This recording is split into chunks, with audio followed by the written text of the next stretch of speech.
Hello, I'm Rod Miller. I'm the current chairman of O-Scale West and actually the past chairman of O-Scale West. I'm speaking to you from our new venue, the Portuguese IFES Hall in Mountain View, California. This is a big change for us. We polled, after the 2025 meet, we polled all of our attendees and asked them what worked and what didn't work for them for the meet and for the meets as we've had them in the hotel. And the result, we changed the meet from away from Memorial Day weekend. We moved it out of a hotel, but we changed the days. And this new venue is less expensive than a hotel, so we're able to lower the prices. I'm happy with this venue, and all the comments that I've gotten from people is they're happy. And that's the big thing. Hello, my name is Richard Brennan. I'm a member of the California Central Coast ON30 Modular Railroad Group. We're based out of the South Silicon Valley, San Jose area up to Pleasanton, San Leandro, so sort of a triangle in the Southeast Bay. We've been around since 2005, so this set of modelers has been together for quite a while. I'm a more recent addition. I came from the Yosemite Shortline sectional group, and we've incorporated some of the Yosemite Shortline elements into the CCC. We set the modules up like a set of dominoes. In other words, we never know what it's going to look like until we get the space allocated by the organizer. Then one of our members does the design. Then we fit the number of modules that people can bring or that we have for the club. We put it together. This is a medium-sized setup here at O-Scale West. We have smaller setups at locations like Ardenwood, and our largest setup that we do here locally is at Roaring Camp. We're looking for new members at all times, even people who just like to run ON30 trains. So feel free to get in touch with us if this sounds like fun. We have a lot of fun doing this. We like these gatherings. O-Scale West is especially good because it's a lot of like-minded modelers, many of whom we've known for quite a while. And so it's sort of like a reunion of people interested in narrow gauge and O-Scale in particular.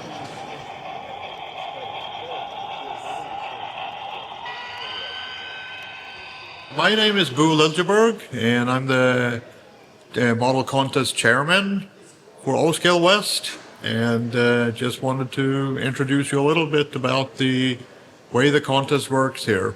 So we do have a popular vote contest. It's the attendees get to vote on what they like. It's not a judged contest like most NMRA type activities. So this is just to kind of show what your work has been and see what people like about it. So we do have several categories to put your models in here, like steam locomotive, diesel locomotive, electric locomotive, passenger cars, freight cars, and also traction. You could also bring models just to display and not participate in the contest. If you come to O-Scale West, which is strongly recommended, bring your model work and put it in the contest and see what people like about it and display your work. You can be proud of it. And you can find all the information about this at the O-Scale West website at oscalewest.com.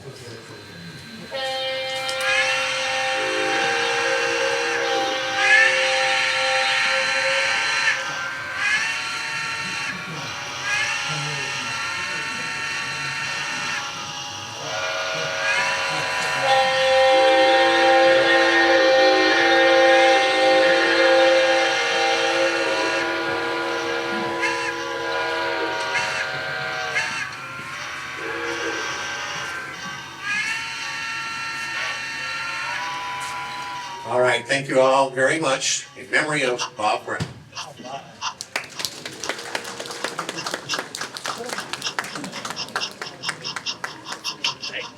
It's great to be here at O-Scale West. My name is Jake Johnson. I'm a custom model builder and model railroad designer, and I'm also here with my friend Mike Massey. And Mike, maybe you could tell us a little bit more about what you do. Yeah, well, we build custom model railroads, either start to finish, or like we say, just the parts you don't like. We're here to do anything: scenery, track, bench work, electronics. A lot of people love to build for themselves. A lot of people don't have enough time, so that's where we come in. And where they have a particular thing they like to do, like I love to lay track I don't like to do scenery. So, okay, we'll come in and do scenery and or build a custom building that they're having trouble with or, whatever. So we're based in California and all over the West Coast, and we travel. We can go anywhere. And we're always looking for people that might be able to help us on another project in the future. We're looking for people to do locomotive work, things like that. So it tends to be a collaborative effort and have some resources that we need. Yeah, it's almost, this type of show is almost half and half, looking for customers, but also networking. The networking aspect, I think, is always borne a lot of fruit, coming here and meeting vendors, people that we know, people that are useful. We talked to somebody last night who's developing a new piece of technology for Blue Nami and wireless dead rail type stuff. And so it's always a great place to come to keep up on the latest trends and technology, and as people who work in the industry, and just to see really cool stuff, always great portable layouts and home. We're looking forward to some home tours later today in the evening. So so it's and we love narrow gauge, and there's a lot of narrow gauge here, ON3, ON30, and so we really look forward to that when we come here. If you get on the internet and you go to www.crescentcreekdesign.com, you can see pictures of the layout work I've done. You can see pictures of the structures I've built and some of the other projects I have under construction. And that's one way to get a hold of me, through the website. And I'm at mrctrains.com, miniature railway company, mrctrains.com, and also Facebook/mrctrains.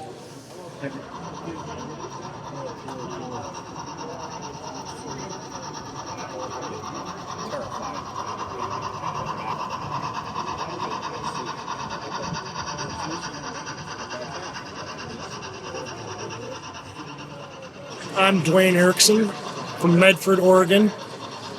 I model the Southern Pacific narrow gauge in ON30 scale. Everything is scratch built, and it's a portable layout that I built just to take to train shows and share with other people. It took about 5 years on off to build this. You get it to the point where I could take it to a show. All the structures are designed to look like buildings in the town in the Owens Valley of California. Specifically the town of Keeler, which is a small little hamlet, about 40 people. The backdrops are hand painted out of house paint on masonite, and I think they really capture the feel of the space is what I was going for, because without the backdrop it didn't feel like an expanse. I modeled the Southern Pacific narrow gauge in Owens Valley because I love the desert, and I live in Oregon where it rains a lot, so I call it my vacation in the garage. I go crank the heater on, all the bright lights, turn some music on, and when it's rainy and dreary outside, I have a little desert vacation. And so that's why I was drawn towards it, and it's been fun.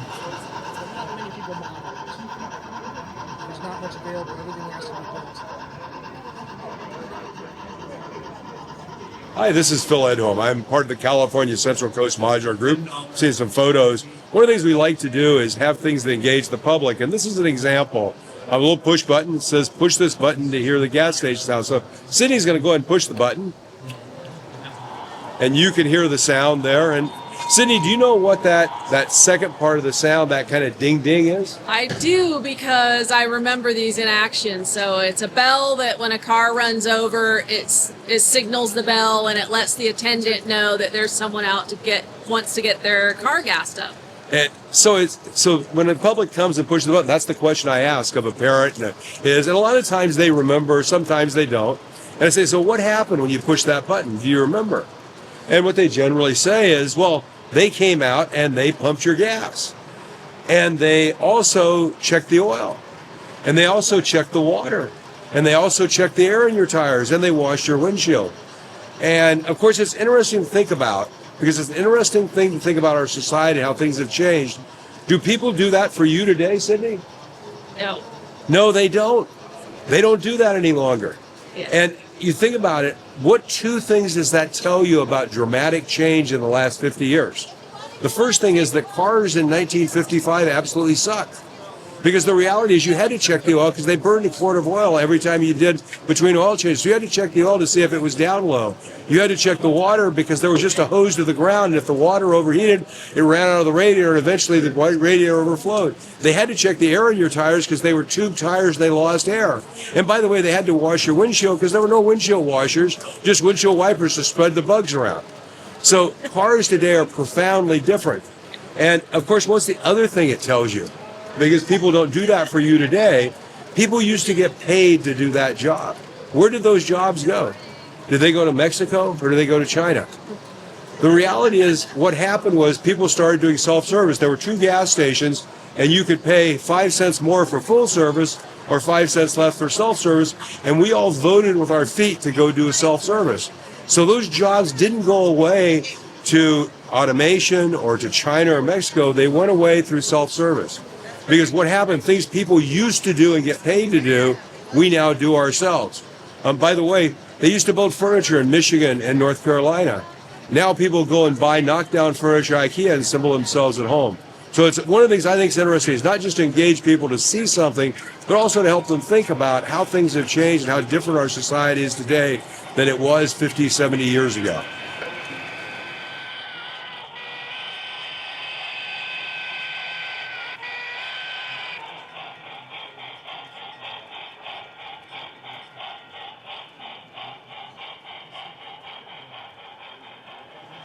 I am Michael Eldridge. I'm a member of the Bay Area Esscalers, and this is our S-scale traveling layout. We have a whole operating scheme that we developed so that we have like a switch list for guests to operate the trains. We're here at O-scale West trying to show that S-scale might be a good alternative if you have a smaller space and want to fit into a room. You can build a decent layout in a bedroom. John Gibson. I'm also a member of the club, and this is, as Michael was saying, this is our traveling layout. We like to take it to different train shows to show off the advantages we think of our scale. This layout's traveled to Colfax, it's traveled to Roseville, and it's a lot of fun. So our group was originally centered in the San Francisco Bay Area, but as people have moved, we've stayed in touch. So we primarily keep in touch on the internet, and if you'd like to connect with us, it's bayareaesscalers.org.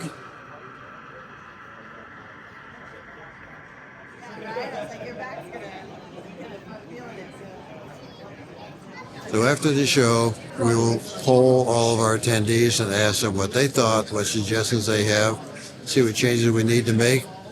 And right now, my thinking is we'll have to be back here next year. So the thing to do is, if you're interested in O-Scale West, we keep the website up to date pretty frequently. If there's a change, if there's news, we put it on the website. So, and the website is oscalewest.com. And if you have any questions about O-Scale West, go there. And there's a link to send email that goes directly to me, and I'll answer it. So that's the way to keep informed on O-Scale West. So thank you very much for watching, and I hope to see you here next year.